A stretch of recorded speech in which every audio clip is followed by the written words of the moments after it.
Documento Jovem Pan. Olá! Os avanços recentes na oncologia não mudaram apenas a forma de tratar o câncer. Mudaram principalmente as perspectivas de quem recebe o diagnóstico.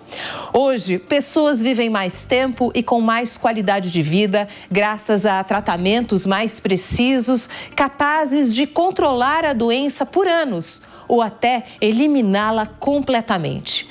A doença deixou de representar um fim inevitável para se tornar uma condição que pode ser enfrentada com novas possibilidades. Confira agora no programa Documento Jovem Pan.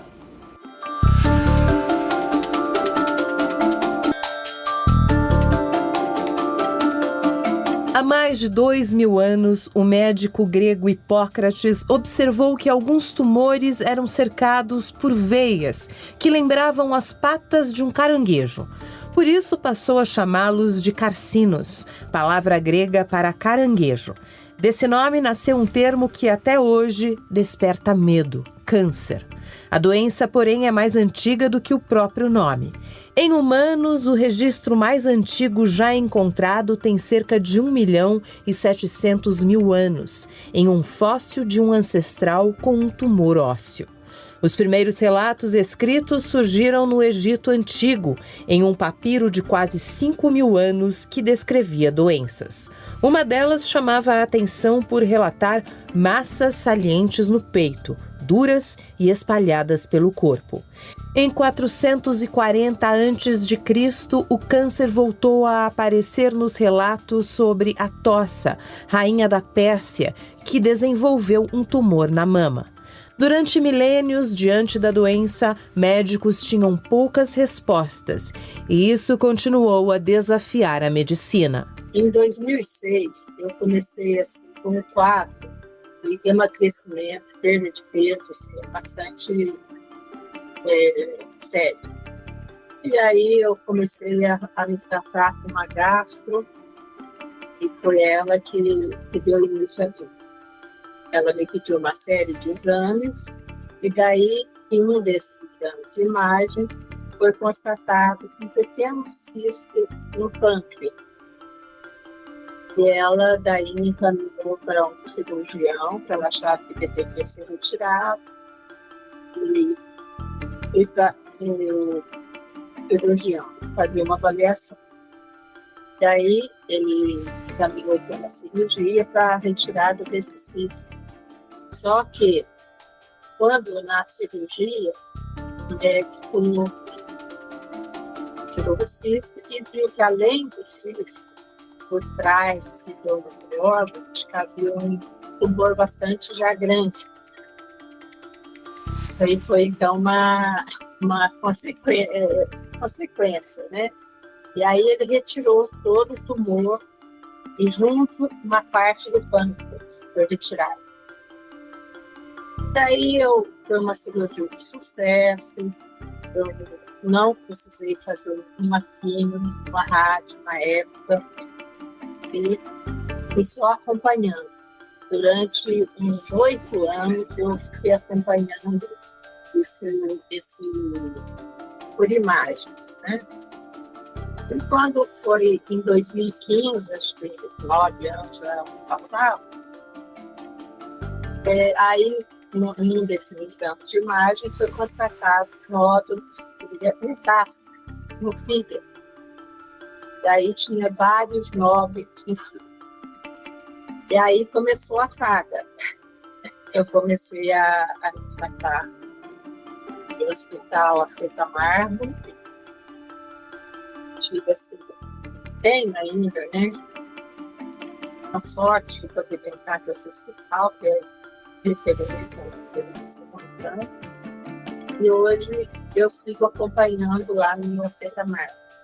Esses nódulos eles eram assim bem, vamos dizer, o desenvolvimento deles era bem lento. E aí eu fiz uma parte de quimioterapia oral e depois, de um tempo, eu parei um pouco o tratamento e depois demos continuidade com uma injeção mensal. que é o que eu faço até hoje.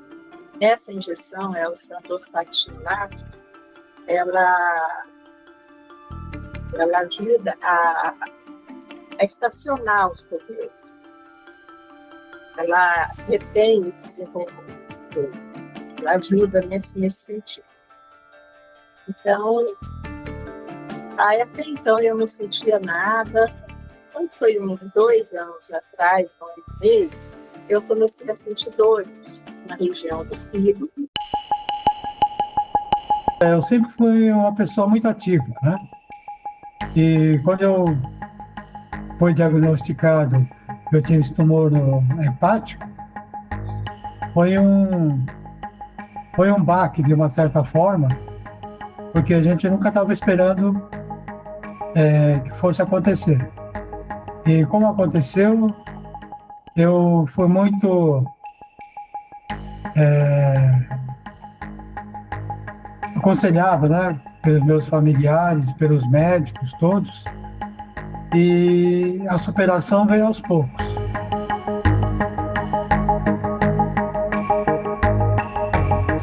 Os avanços do câncer são marcantes. Quando a gente olha o que era feito há 20 anos atrás e o que é feito hoje, é uma medicina completamente distinta. E a gente começa, na verdade, pela evolução de entender que os tumores que pareciam ser parecidos no passado são completamente diferentes. O tratamento avançou muito na área cirúrgica, com o avanço da cirurgia robótica. Ele avançou muito na radioterapia.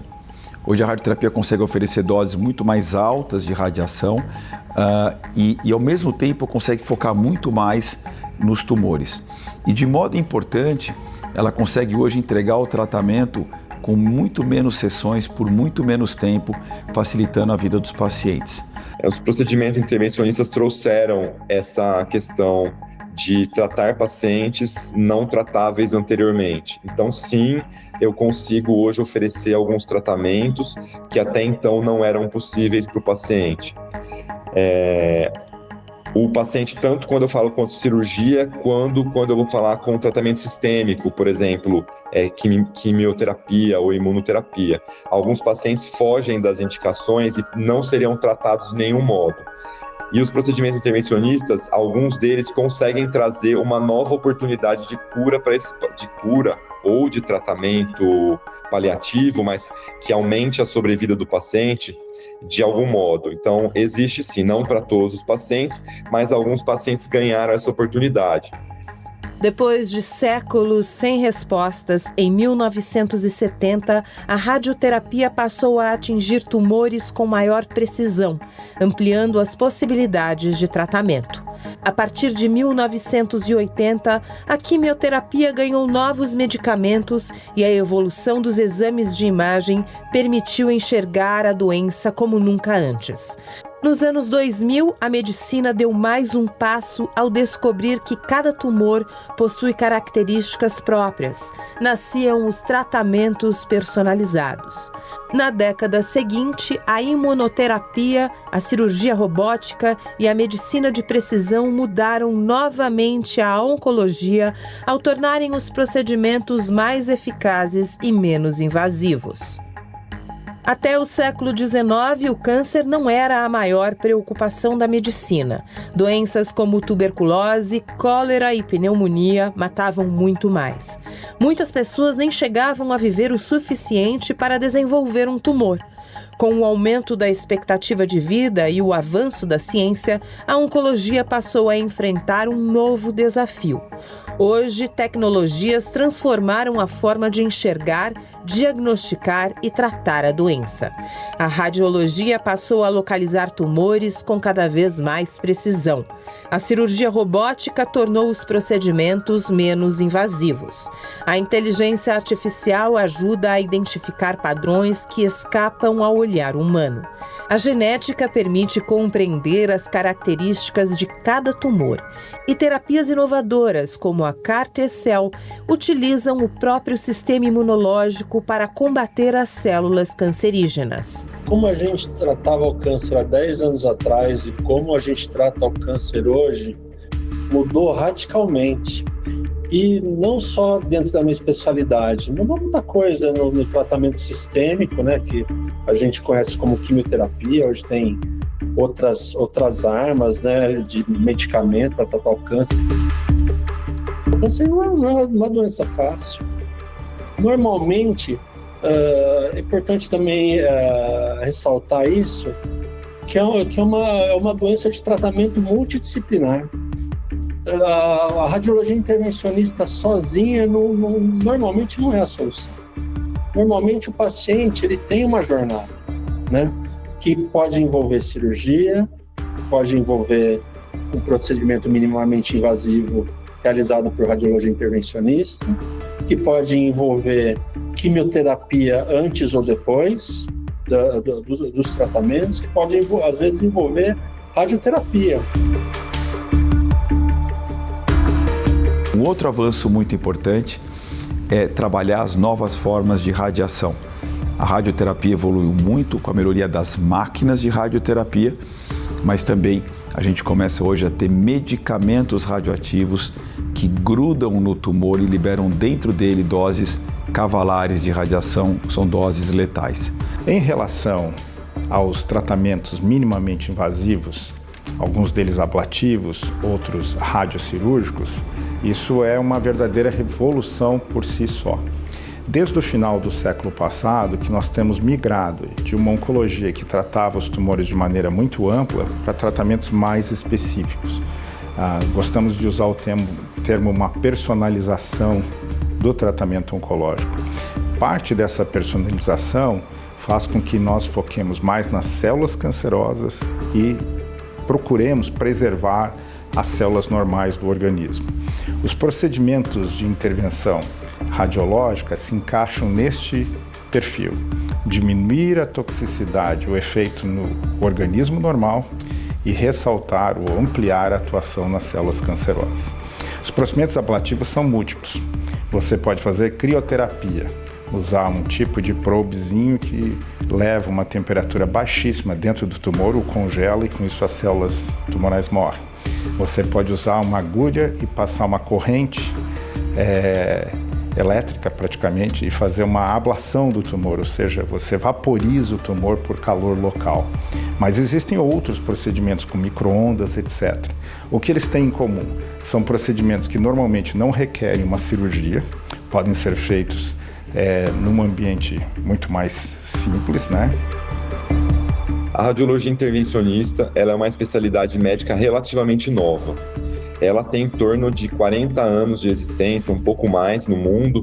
No Brasil, oficialmente, ela está presente há quase 30 anos. Ela tem uma diversa gama de ações, mas a ideia da especialidade é sempre utilizar um método de imagem para guiar um procedimento invasivo, seja ele diagnóstico ou terapêutico. Então, no tratamento oncológico, as duas ações são possíveis. Então, por exemplo, na questão diagnóstica, você pode fazer uma coleta de material guiada por imagem, por exemplo, uma biópsia guiada por ultrassom, por tomografia ou por ressonância, para poder obter material e fazer o diagnóstico daquele tumor para o paciente, sem precisar fazer uma cirurgia para que obtenha o material. Então, o paciente realiza o procedimento de forma ambulatorial, onde ele chega, faz o procedimento, fica poucas horas em observação e já recebe alta. Então, muito mais fácil e menos arriscado do que um procedimento cirúrgico, onde ele deveria ter uma internação, muitas vezes, de pelo menos um dia. Os procedimentos intervencionistas, eles têm a característica de serem pouco invasivos. Então, eles são feitos através de uma agulha, de um corte muito, muito pequeno. E com isso, a agressão ao paciente é menor. Então, quando a gente compara o procedimento intervencionista e o cirúrgico, por exemplo, feitos para o mesmo fim, então, por exemplo, uma cirurgia que vai lá remover um pedaço do fígado para tirar o tumor, ou uma ablação percutânea, onde eu utilizo uma agulha e vou queimar o tumor, eu tenho a mesma intenção, que é curar o tumor. A ablação consegue, com menos invasão ao paciente, fazer com que ele também tenha menos efeitos colaterais do tratamento e ele possa ter uma alta mais precoce. Uma tecnologia já existe no Brasil, já está em uso, que é ultrassom de alta potência, ultrassom focado. Ele já existe, a gente já utiliza para algumas situações, poucas, mas já utiliza. Mas a gente tem um outro tipo de ultrassom que vai fazer a mesma ação, já está em estudo, já tem pacientes sendo tratados, né? Não está em uso clínico ainda, mas que você consegue fazer a destruição do tecido sem aquecimento da temperatura. Então, essa vai ser uma das principais tecnologias que estão por vir, que a gente deve ver isso em prática clínica daqui em torno de 5 anos, o que é muito pouco tempo, né? Esse é um exemplo. O outro exemplo da tecnologia vindo, que a gente também deve ver isso rapidamente acontecer, é a robótica voltada para a radiologia intervencionista. Quando o profissional está tratando o paciente, por vezes eu uso a radiação. Então, eu estou exposto à radiação, o paciente está exposto à radiação durante o tratamento. Então, a robótica nessas situações vai ajudar a gente ser mais preciso para poder diminuir o tempo de procedimento e a radiação exposta ao paciente e vai poder permitir com que eu trabalhe fora da sala. Então, o robô está fazendo o movimento para mim, o robô está sendo exposto à radiação. Uma das grandes perguntas do século XXI é como a inteligência artificial irá alterar a prática médica. Hoje nós já utilizamos a inteligência artificial principalmente em áreas de diagnóstico, mas no futuro ela será um extensor da atividade do médico, não só na parte de documentação e na parte acessória de diagnóstico, mas também na geração de hipóteses que serão utilizadas no processo de decisão do tratamento dos pacientes. Também acreditamos que a inteligência artificial venha, num futuro não muito distante, ajudar no controle de qualidade, não só do tratamento clínico, mas também do tratamento cirúrgico. A gente tem que lembrar que o Brasil é um país continental. Você tem uma heterogeneidade muito grande de formação médica, você tem eventualmente uma falta de médicos dependendo da região. Então a IA pode ajudar extremamente essas regiões a criar um patamar alto de excelência, sem necessariamente ter toda a equipe médica altamente capacitada naquele local, o que é o desejável, mas que infelizmente não ocorre. A IA também está sendo trabalhada para desenvolver algoritmos para a escolha de melhores tratamentos e desenvolvimento de novas drogas. Então a IA não é algo de promessa, ela é algo de presente que vai ter seus campos cada vez mais expandidos para benefício de pacientes e famílias. Como vocês já devem ter percebido, eu não consigo trabalhar se eu não tiver tecnologia. Eu preciso ter o exame que eu utilizo, a imagem, né? Eu preciso ter ultrassom, a ressonância, a angiografia, o que for para me guiar a imagem, e eu preciso ter as técnicas, um material específico para aquilo, para chegar até a região. Então a tecnologia ela está muito presente na especialidade. Desse modo, assim, a inteligência artificial já faz parte do planejamento do tratamento em algumas situações, faz parte do controle do tratamento em outras situações.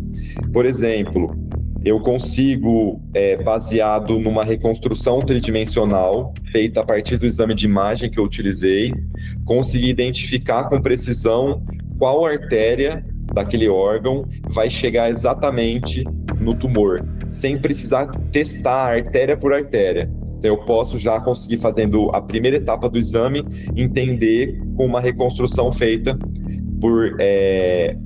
de modo tridimensional, encontrar isso.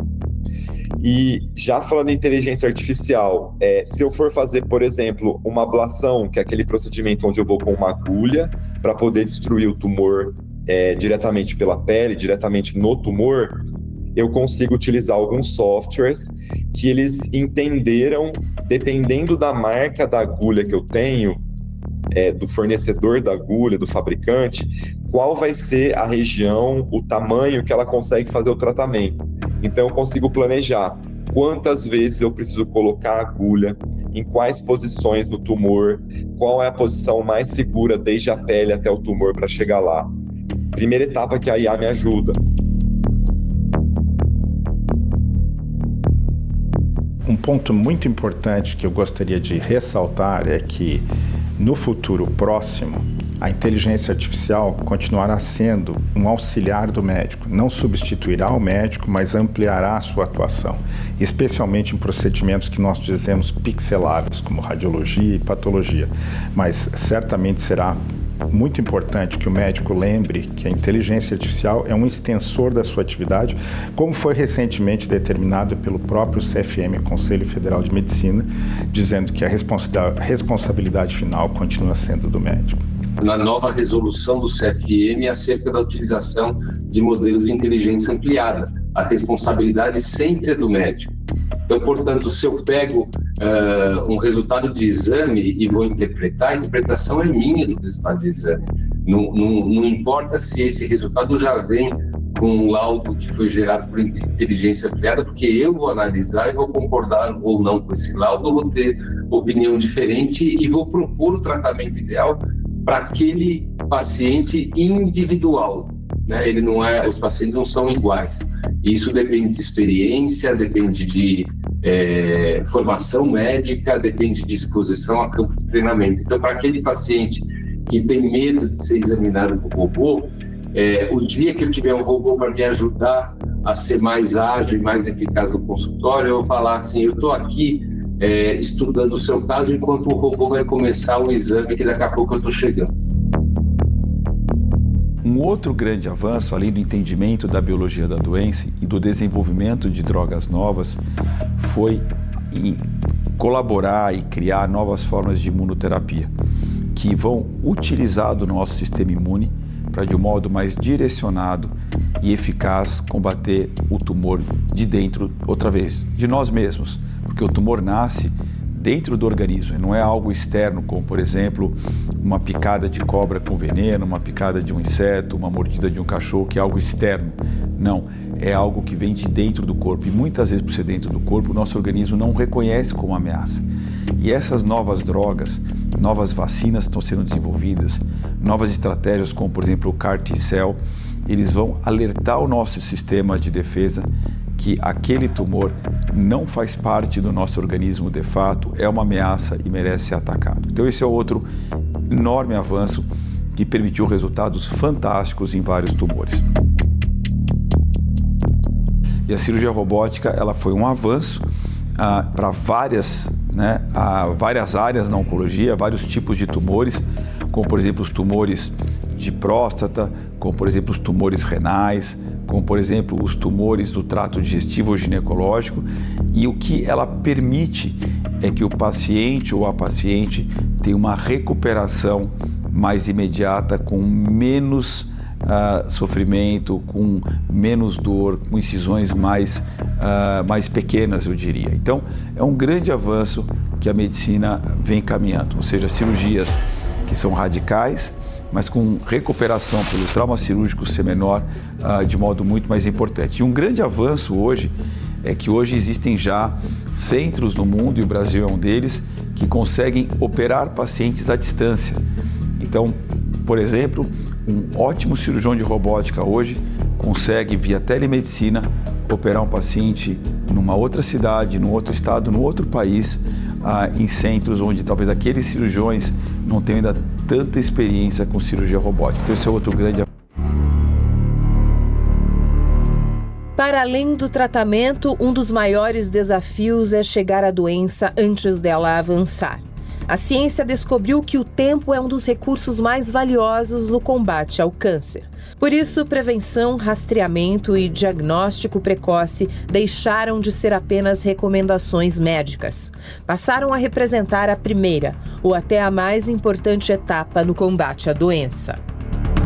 Eu acho que o mais importante hoje, né, porque a gente focar na prevenção através dos métodos que a gente conhece. Mulher fazer mamografia, o homem fazer o PSA, porque a gente já vai estar cobrindo os dois cânceres mais comuns, mama na mulher, próstata no homem. Fazer colonoscopia, câncer coloretal é uma doença muito comum, é a terceira mais comum se a gente juntar homem e mulher. Então, um método simples, uma colonoscopia, que o próprio exame se detecta o câncer, o pólipo, que é a doença que que se transforma no câncer já remove o pólipo. Então, eu acho que o mais importante hoje é focar nos exames de rastreamento, porque se for o câncer detectado quanto mais precoce, maior a chance de cura, menos sofrimento no tratamento. Em relação à prevenção secundária, ou seja, quando nós falamos de uma detecção precoce dos tumores para que eles possam ser tratados com mais chance de cura, alguns tipos já são bem estabelecidos. O Papa Nicolau, para as mulheres sexualmente ativas, né, depois dos 18 anos, muito importante fazer esse exame. A mamografia, começando aos 40 anos, para todas as mulheres. Aquelas que têm histórico familiar, talvez tenham que iniciar até antes disso. Temos a prevenção com a avaliação da pele, especialmente pessoas que têm uma pele muito clara, que têm um risco maior de câncer de pele. E algo que ainda não é feito de forma regular no Brasil é a prevenção do câncer de intestino. O câncer de intestino no Brasil, ele é o segundo câncer mais frequente em homens e segundo câncer mais frequente em mulheres. Se nós não considerarmos o câncer de pele, que é disparado mais comum, mas é facilmente tratado. Então a gente considera para as mulheres mama e intestino, para os homens próstata e intestino. A prevenção mais popular do câncer de intestino é a colonoscopia, que é um exame excelente, é o padrão ouro, porque você detecta o câncer e também detecta lesões pré-malignas, são os pólipos, né? Se você remover os pólipos, você diminui grandemente a chance deste indivíduo ou deste paciente desenvolver câncer mais tarde. Agora, se nós tentarmos fazer colonoscopia para todos os brasileiros acima de 45 anos, não conseguiremos. Nós não temos estrutura física, infraestrutura para fazer isso. Nem os Estados Unidos conseguem estabelecer um programa de colonoscopia para todos os americanos acima de 45 anos, que é a idade recomendada. Seria necessário um número muito grande de especialistas e de equipamentos para que isso pudesse ser feito. Obviamente, o desenvolvimento das drogas novas é algo importante, desenvolvimento de novas formas de imunoterapia, de drogas radioativas e também de testes, como eu falei, que vão conseguir não só ajudar a entender quem tem um câncer invisível, mas em quem já teve o diagnóstico de câncer, quando que eu consigo, por exemplo, abreviar um tratamento. Muitas pessoas, por exemplo, são operadas de um câncer e fazem tratamento preventivo. Por quê? Porque existe uma potencial a chance daquela pessoa carregar ainda algo no corpo, mesmo que os exames de imagem sejam normais. E testes novos estão sendo feitos para falar o seguinte: a imagem é normal, mas ao mesmo tempo nós não temos mais nada de fato, porque um teste de sangue fala não existe mais câncer. Então eu consigo poupar pessoas de tratamentos adicionais, ou seja, eu consigo encurtar o tratamento, evitar efeitos colaterais e diminuir o custo. E eu diria que um outro avanço extremamente significativo é o desenvolvimento de testes que, através de testes sanguíneos, eles conseguem dizer quem são pessoas potencialmente saudáveis que podem estar apresentando um câncer invisível no corpo pela parte clínica ou por exames de imagens normais, mas que existe lá. Esses testes estão sendo desenvolvidos e vão virar uma realidade no futuro muito próximo. O resultado de tudo isso é: nós estamos e vamos diagnosticar tumores muito mais precocemente, nós vamos curar mais pessoas e hoje já nós conseguimos curar situações que no passado eram ditos incuráveis. Nós temos hoje, e a gente presencia, porque a gente trata essas pessoas, a felicidade de cuidar de pessoas com doença muito avançada, o que obviamente é o que a gente quer evitar, mas através de todas essas tecnologias da junção de tratamentos, a gente consegue, numa parte dos pacientes, atingir a tão esperada e sonhada cura, que era, eu diria, quase impossível de pensar no passado. Quando você olha a saúde pública como um todo, é muito importante que o todo seja analisado. Nos Estados Unidos, há uma queda da mortalidade por câncer de 2 a 3% por ano desde 1990. Então, hoje nos Estados Unidos, a probabilidade de um paciente com câncer ser curado é altíssima, chega a 70%. E esta melhora começou muito antes da chegada destes novos tratamentos muito sofisticados. Eles certamente colaboram. os tratamentos de intervenção minimamente invasiva, imunoterapia, os tratamentos alvo-dirigidos mudaram a oncologia. Mas existe um básico que precisa ser feito, que é a prevenção primária, ou seja, tentar evitar o surgimento do câncer. A prevenção secundária, que é a detecção do câncer nos seus estágios mais iniciais, e uma intervenção precoce, seja com cirurgia ou com radioterapia, porque nós sabemos que os tumores detectados precocemente têm muito mais chance de cura. Então, todo o processo é importante, mas especialmente na nossa realidade brasileira, com o SUS, com atendimento universal, nós temos que lembrar de focar no básico, que é a detecção e o tratamento rápido dos pacientes que têm um diagnóstico com câncer. Hoje, no estado de São Paulo, o estado mais rico da federação, 60% dos pacientes com câncer são diagnosticados com estadio 3 e 4, ou seja, estadios mais avançados, onde a cura ainda é possível, mas é mais difícil. E o que se diz?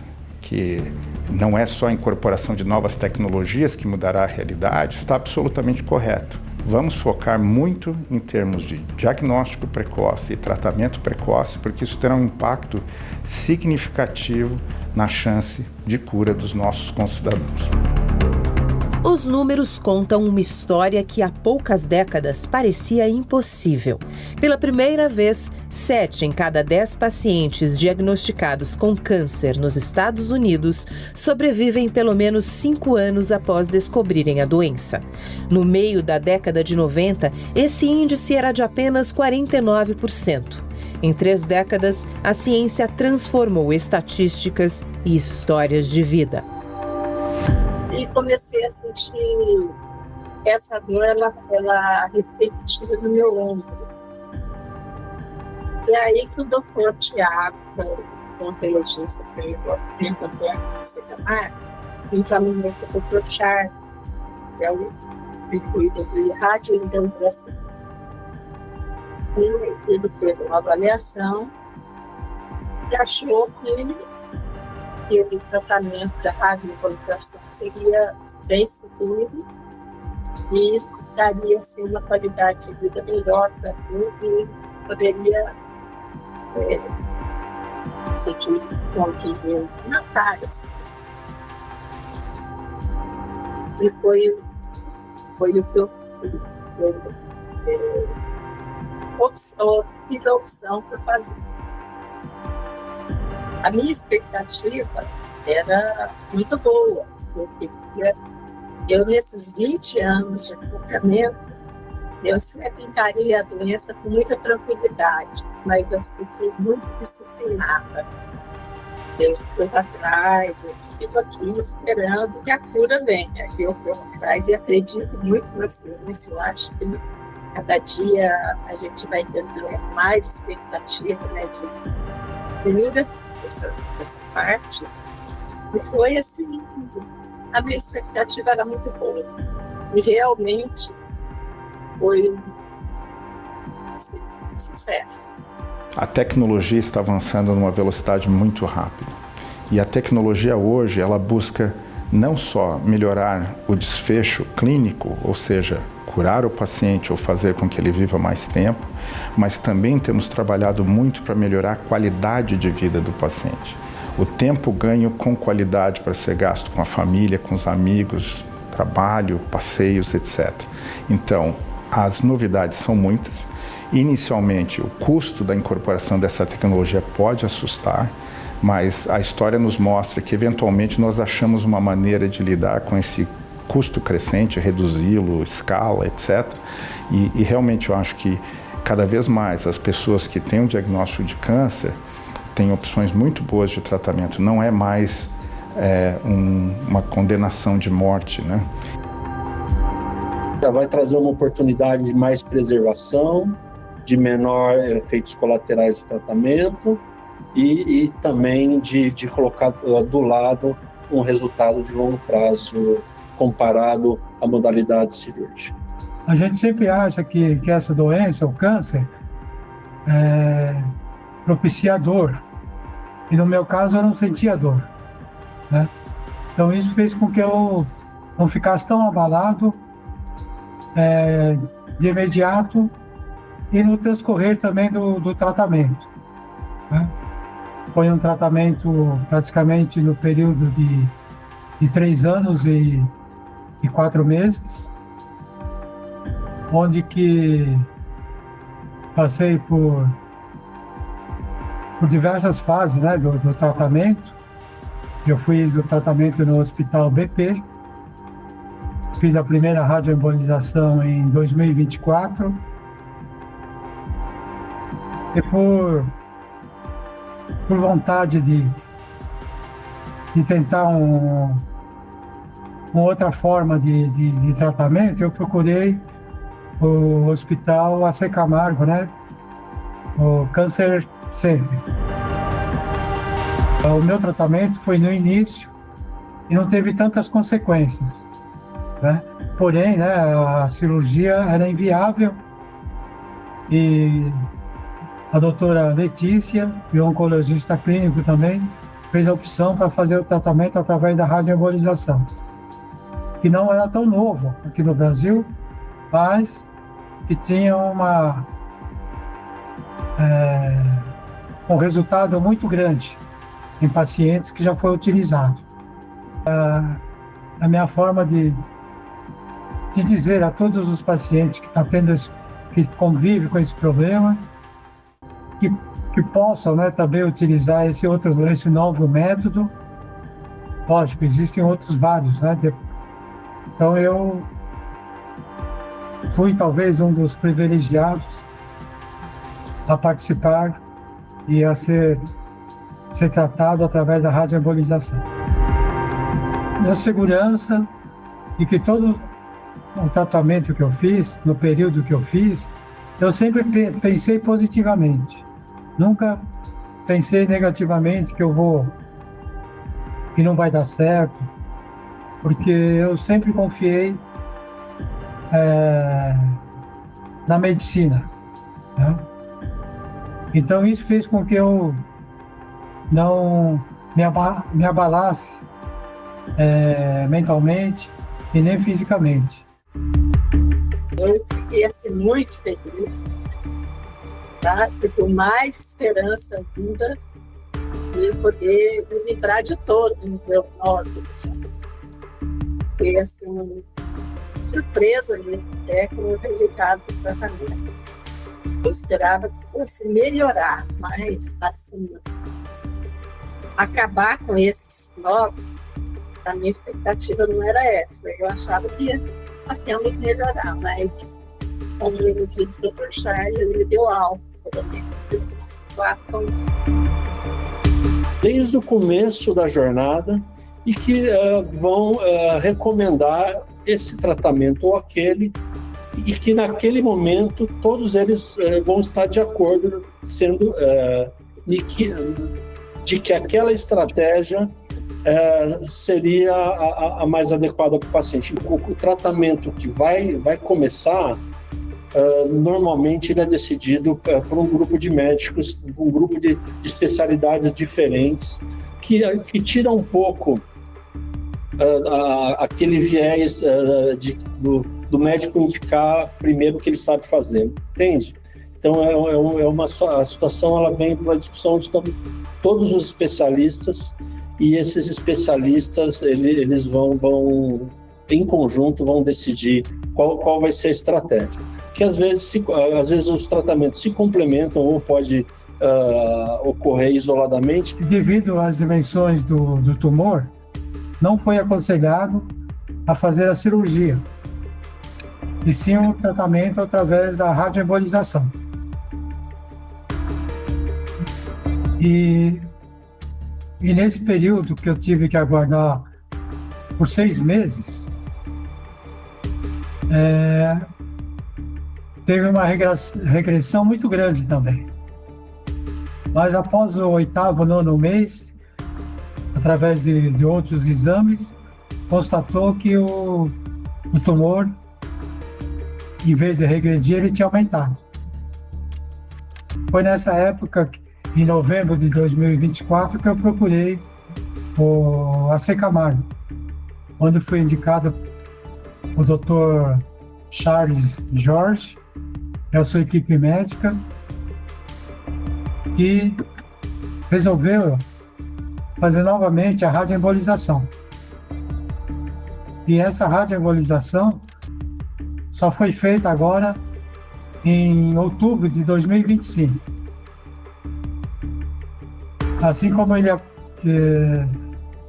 a primeira radioembolização, eu tive que aguardar 6 meses, como também dessa vez 6 meses, para poder ver se houve regressão ou não. E para minha felicidade e também a felicidade dos meus familiares, o tumor ficou estável.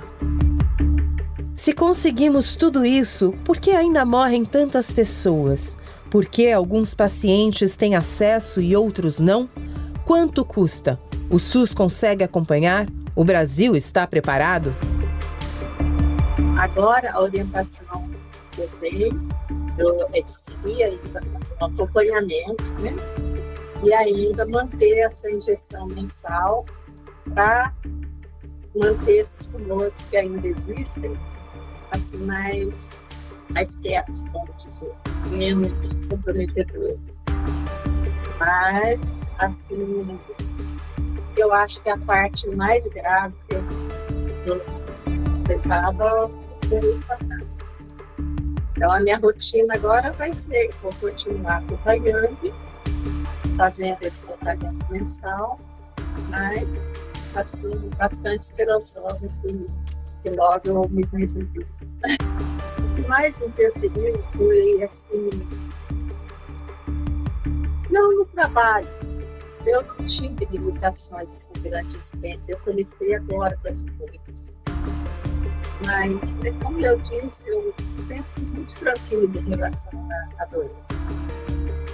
Mas eu acho que daqui para frente as coisas vão ficar ainda melhor. Eu acredito na evolução da ciência e acredito que vamos lembrar disso. Bem pouquinho.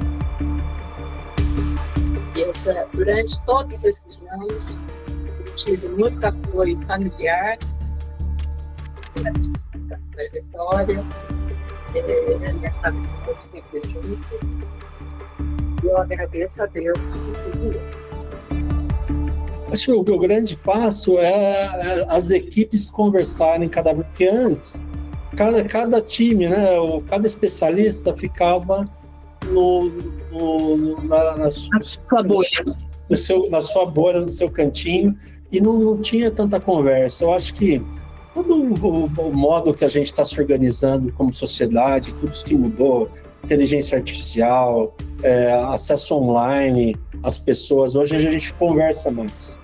E conversando mais, a gente percebe que cada um pode resolver um pouco do problema do outro e a gente ter estratégias de tratamento, combinar tratamentos para poder favorecer o paciente, porque o câncer é uma doença sofrida.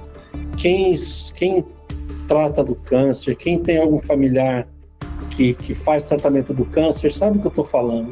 Então a gente tem a obrigação de trazer melhores soluções para a gente poder lutar e ter melhor resultado e poder viver melhor. Então eu acho que essa que é o nosso compromisso dos médicos que estão no cuidado do câncer, de poder oferecer para os pacientes.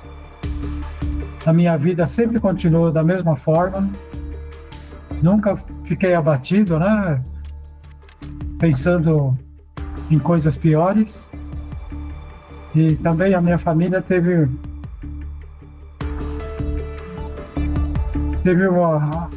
uma ajuda muito grande no meu dia a dia.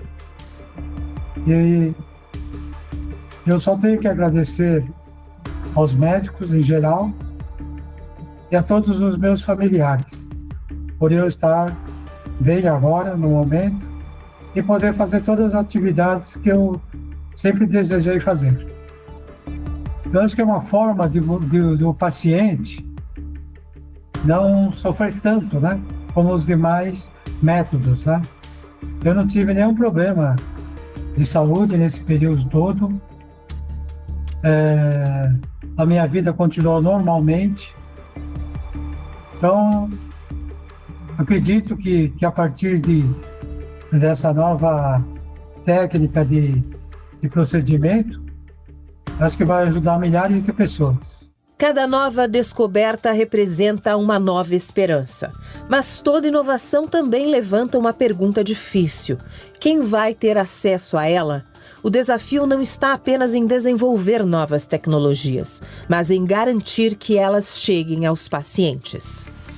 Então, o ponto importante é como que a gente vai conseguir melhorar o rastreamento dos tumores através de testes preventivos, popularmente chamados, como que a gente vai reduzir as filas para os tratamentos cirúrgicos, como que a gente vai conseguir fazer radioterapia para todo mundo que precisa e não deixar mais 70 mil brasileiras e brasileiros sem radioterapia que precisam por ano, e como que a gente vai conseguir concatenar as drogas com maior impacto na cura do câncer dentro do sistema público. Então esse é um grande desafio, mas que a gente precisa endereçar, precisa trabalhar, porque o câncer ainda é uma ameaça.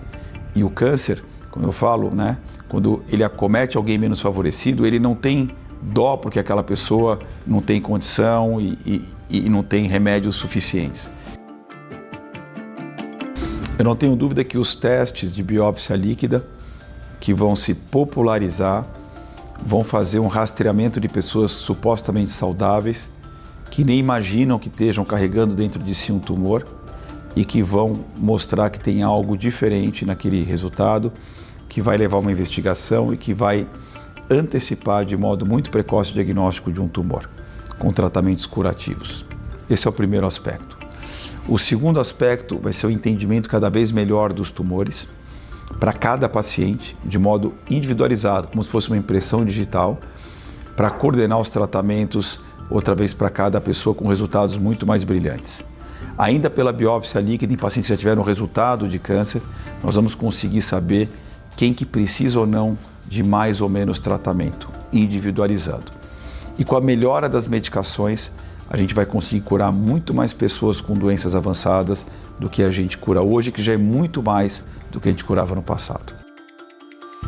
Nós teríamos que ter uma participação até das secretarias de saúde, mas também do Ministério da Saúde, na discussão com os fornecedores, fazer com que haja uma pressão usando o tamanho da oferta para que haja uma redução do custo. Outro ponto importante é que não podemos olhar simplesmente o custo do procedimento em si. Se você faz, por exemplo, o tratamento de um paciente com metástase no fígado com uma cirurgia, ele tem que internar no hospital, ele passa por um procedimento cirúrgico, tem alguns dias de recuperação, pode ou não precisar de uma unidade de terapia intensiva, e todo esse tempo agregado traz um custo e ocupa um leito hospitalar. Quando a gente fala em custos e radiologia intervencionista, a gente sempre pensa realmente que vai ser uma discrepância, né? Algo bastante caro, algo inacessível. A gente hoje tem, para todo tipo de tratamento, existe o rol de procedimentos que estão cobertos pelos planos de saúde, por exemplo, e o SUS prevê alguns tipos de tratamento. A gente tem muitos tratamentos intervencionistas que já fazem parte dos dois tipos de rol, tá? Então eu tenho pacientes do Sistema Único de Saúde que já têm acesso aos procedimentos intervencionistas. De fato, ele é um tratamento potencialmente caro. Só que se ele for bem pensado pelo serviço público, pelos gestores, ele pode ser um tratamento que ele tenha um custo-benefício. Em que sentido? Se eu tiver no Brasil centros em que eles têm grande volume de procedimentos, com profissionais que estão habituados a realizar os procedimentos, onde eles conseguem fazer de modo rápido e eficaz, você consegue baixar o custo desses tratamentos. E, além disso, a questão do paciente não necessitar internação hospitalar ou necessitar uma internação hospitalar de baixa estadia faz com que os custos do tratamento como um todo sejam mais baixos. Se eu trouxer, por exemplo, um paciente que faz uma ablação, eu só olhar para o custo de uma ablação e eu comparar um paciente que faz uma cirurgia e olhar para o custo de uma cirurgia, a ablação está com custo aqui, a cirurgia está com custo aqui. Quando eu coloco que o paciente foi embora para casa, no mesmo dia, ele teve um custo hospitalar um pouquinho maior, porque ele usou muito pouco do hospital. E o paciente que foi operado, ele precisou de um CTI, ele precisou de uma diária de internação. Então, os custos ficam mais altos do paciente submetido à cirurgia. Na hora que você analisa este conjunto de investimento, vamos dizer assim, dentro da análise da economia da saúde, uma cirurgia que poderia ter complicações, uma cirurgia que deixaria o paciente internado com tempo de permanência muito maior, passa a ter uma diminuição das complicações, passa a ter uma diminuição do tempo de permanência, da utilização de recursos, e quando você avalia o todo, essa cirurgia fica mais barata, porque o raciocínio não tem que ser um item isolado daquele procedimento. Sim, o aumento do custo é algo muito importante, ele é impactante, porque ele acaba diminuindo cada vez mais o acesso. Por outro lado, uma medicina mais inteligente, entendendo através de testes de biomarcadores, quando que eu posso usar um remédio de menor potência, mais barato, ou nem usá-lo, pode baratear o sistema. Então é uma balança que vai ter que ser muito bem estudada para que a gente possa oferecer o melhor para a maioria das pessoas. Eu falo que tecnologia, de fato, é algo realmente completo e incrível, quando ela não só mostra resultados bons, mas quando esses resultados conseguem chegar para a maioria das pessoas que precisam desses resultados. Quando a gente compara esse tipo de custo como um geral, a radiologia intervencionista consegue trazer tratamentos com um custo-benefício adequado. Mas aí é importante de trazer para grandes centros que tenham um volume que façam essa quantidade de procedimentos, porque eu preciso de um angiógrafo que custa muitos milhões, eu preciso de uma tomografia que também custa muitos milhões. Não tem por que eu ter toda uma estrutura para tratar poucos pacientes. Eu tenho que ter uma estrutura cara, onde eu consiga tratar muitos pacientes. Então, essa é uma questão de saúde pública, de planejamento público, que é possível fazer uma gestão onde você consiga trazer o custo mais para baixo, fazendo muitos tratamentos. Então, existe um desejo governamental, um desejo da classe médica, da classe dos profissionais de saúde, uma ansiedade da população de que a gente consiga diminuir os gaps entre o sistema privado e o sistema público. Nós publicamos vários estudos em câncer de bexiga, de próstata, de colo de útero, que mostram que as diferenças de cura são marcantes entre público e privado. As pessoas menos favorecidas no país têm uma chance de viver 2, 3, 4 vezes menos com câncer do que alguém que tem um bom plano de saúde. E nós esperamos que a inteligência artificial possa ajudar no planejamento destas terapias, acelerando o processo de aprendizado e fazendo com que seja mais fácil fazer esse tratamento no longo prazo. Então eu sou um otimista de que essas terapias serão eventualmente disseminadas no SUS, mas não em todas as unidades. Teremos que ter algumas unidades especializadas que vão centralizar esse tipo de tratamento. Eu acredito, talvez eu pense, sim, ser muito positivista, em que a gente vai ter, num futuro não muito distante, os procedimentos intervencionistas presentes não para todo mundo, mas para a grande maioria dos brasileiros poderem ter acesso. A verdade, o real resultado disso a gente vai saber em breve. Eu acho que vai ter uma grande utilização no futuro, mas como eu comentei, ainda os primeiros estudos estão surgindo agora. Eu acho que muita novidade boa vai surgir nos próximos anos. Então eu acho que o futuro vai trazer muita novidade no que a gente antes via resultado isoladamente por cada um dos métodos. Se a gente aplicar conjuntamente, isso beneficia o paciente no controle da doença, oportunidades de cura também. O futuro da oncologia não será medido apenas pelo próximo avanço científico, mas pela capacidade de transformar esses avanços em acesso, de fazer com que a inovação chegue a quem precisa. O documento Jovem Pan fica por aqui, mas também está no canal da Jovem Pan no YouTube.